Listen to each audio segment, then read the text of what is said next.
Well, Jimmy Kimmel was fired because he had bad ratings more than anything else, and he said a horrible thing about a great gentleman known as Charlie Kirk. And Jimmy Kimmel is not a talented person. He had very bad ratings, and they should have fired him a long time ago. So, you can call that free speech or not. He was fired for lack of talent. Was President Trump earlier today praising ABC's decision to suspend Jimmy Kimmel's late night show indefinitely. The network pulled the show after a group of 32 network affiliates said they would stop it over comments Kimmel made about the assassination of Charlie Kirk. Some Democrats coming out against the move.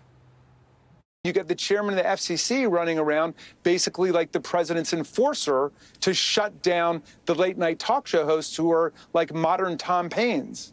It's the playbook. Read On Tyranny, read so many books about how authoritarian regimes come about. He is a wannabe mob boss who will push the envelope to the end of the earth. Some of the reaction there. Molly Hemingway sharing her thoughts on all of that in just a few moments. But first, let's get to William Lajeunesse, who's live in L.A. with more on all of this for us. Hi, William. Well, Sandra, there are several layers here. Controversy over what Kimmel said, why many stations want him off the air, and ABC. Did they do and suspend Kimmel to placate affiliates, get this billion-dollar deal I'm going to talk about past regulators till this blows over, viewers forget? Well, this is Kimmel yesterday after ABC suspended his show indefinitely for comments about Kirk's killer.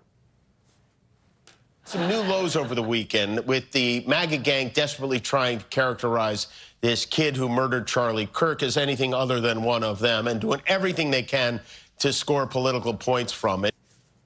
Well, that's not accurate about the killer. Tyler Robinson's own mother says her son, who is politically left, pro-gay, and trans rights, yet neither Kimmel nor ABC corrected the record. We still have free speech, but if you're putting a television show on, broadcasting to millions of people nationwide, and you're telling lies, sure, you can do that. That's free speech, but there are consequences to it. Yet Kimmel's supporters jumped to his defense, blaming Trump for what ABC did. This is just despicable, disgusting, and against democratic values. America is a less free place if late-night comedians cannot do and say what they want. We should not be going after people for this. Look, did he get some things wrong? Yeah. But he is not a commentator, a news anchor. This is somebody who's a comedian. So Democrats also complained about Kimmel's comments Kimmel-related comments by FCC Chairman Brendan Carr, warning TV stations their license requires they represent a diversity of opinion. We at the FCC are going to enforce the public interest obligation. If there's broadcasters out there that don't like it, they can turn their license in to the FCC. But that's our job. And again, we're making some progress now. So that's why this is important. Take a look at this map. Red dots are ABC affiliates owned by Sinclair Broadcasting. Yellow ones owned by Nexstar, which is trying to buy 64 more stations in a $6 billion deal that must get first approved by the FCC. Both of those station groups, Sandra, pulled Kimmel before ABC, calling his remarks insensitive and offensive. So Kimmel makes $16 million a year. ABC reportedly earns about $76 million in ad revenue from his show. But remember, Colbert allegedly cost CBS $100 million to produce. So maybe this is an out for ABC. Others say he's a beloved member of the family, and this will blow over. Back to you. Got it. William Lajeunesse in L.A. on that for us. Thank you. John? All right, let's dig a little deeper on this with Molly Hemingway, Fox News contributor. So as William was pointing out, the decision was driven by two big ABC stations group, Nexstar and Sinclair. Here's what the chairman of, or the president of the Nexstar broadcast division, Andrew Alford, said about it. Mr. Kimmel's comments about the death of Mr. Kirk are offensive and insensitive at a critical time in our national political discourse, and we do not believe they reflect the spectrum of opinions, views, or values of the local communities in which we are located. Continuing to give Mr. Kimmel a broadcast platform in the communities we serve is simply not in the public interest at the current time, and we have made the difficult decision to preempt his show in an effort to let cooler heads prevail as we move toward the resumption of respectful, constructive dialogue.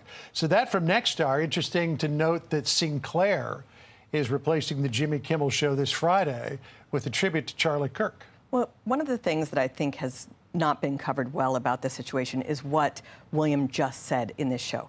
These broadcast spectrum stations are different than all other speech platforms. There are requirements on people who are given broadcast licenses for broadcasting on the public airwaves, that they must do things in the public interest. And I think part of the reason why people don't know that is because our corporate media, ABC, NBC, CBS, have been so far left-wing that people didn't realize that they were actually in violation of the regulations to be balanced in their public opinion, to be operating in the public interest. Clearly, what Jimmy Kimmel said, blaming MAGA for the assassination and martyrdom of Charlie Kirk, is not in the public interest. And it was the type of thing that was so bad that Sinclair and Nexstar, two station groups that have actually been trying to focus on this issue of the lack of diversity of thought in major broadcast media, it was a good opportunity for them to show why that's such a problem and why it does not serve the public interest. But this was still, I think, also important to note, a private decision. Nexstar and Sinclair are private companies. They do not think it's in their interest to be broadcasting things that are so hostile to the vast majority of the American people. And then ABC also understood, well, we're starting to have a problem with our affiliates. This show is not serving our interest. Yeah, I still remember back in the days of the Tonight Show with Johnny Carson, where he didn't really know where his politics were. He played them very close to the vest. A lot of people thought he was a Rockefeller Republican, socially liberal, fiscally conservative. But he thought that his show needed to entertain everybody. Now the network shows are all about bashing President Trump. And here's what the FCC chairman, Brendan Carr, said about the new shows.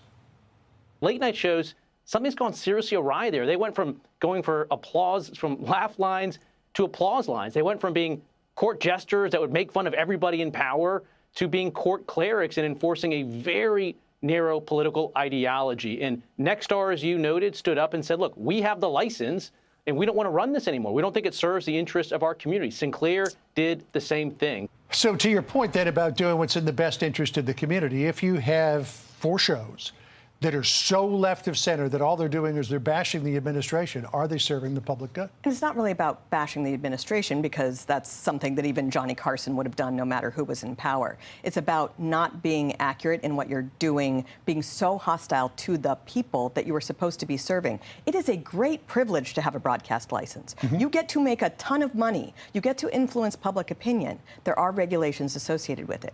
It is not censorship like what we have experienced elsewhere in our society. I work at the Federalist.